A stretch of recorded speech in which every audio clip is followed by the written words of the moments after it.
Na tuitazame safari ya mwisho ya Papa Wemba. Saa chache kabla ya kumaliza show aliimba nyimbo hizi, kisha alishukuru mashabiki na kudondoka, hali iliyotajwa kupelekea mauti kumkumba.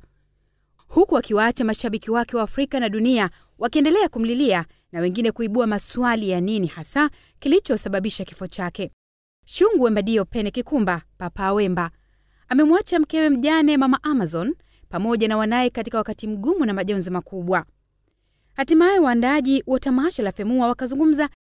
Kutoka Kinshasa mpaka Ivory Coast, Mama Amazon, mke wa marehemu Papa Wemba, akawasili nchini humo kufuatilia na kumpokea mumewe ambaye alienda kikazi akiwa mzima na sasa anamrejesha akiwa amefariki nyumbani kwao Kinshasa.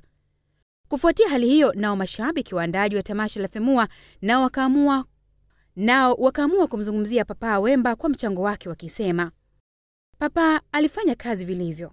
Tubaki na urithi ametuachia kwa sababu katuaga tayari. Jana nilicheza sana nyimbo zake.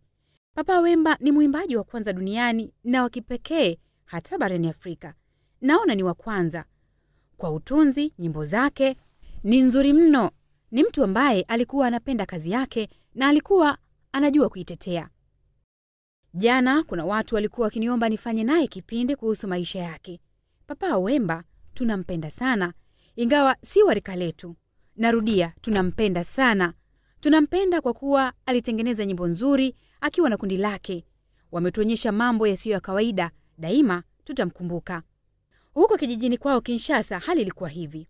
Mashabiki wameonekana bado kutoikubali hali hiyo, wakiomboleza kwa uchungu mkubwa.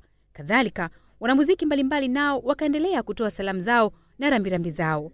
Hii ndio safari ya mwisho ya nguli wa muziki wa Afrika, unajumuisha miondoko ya rumba. Papa Wemba alianguka na kuzirai alipokuwa akitumbuiza mashabiki wake katika mji mkuu wa Ivory Coast, Abidjan. Papa Wemba, ambaye jina lake halisi ni Shungu Wemba Dio Pene Kikumba, alikuwa na miaka 66. Miziki yake iliyovuma inajumuisha Yolele na Show Me The Way. Pumzika kwa amani, Papa Wemba.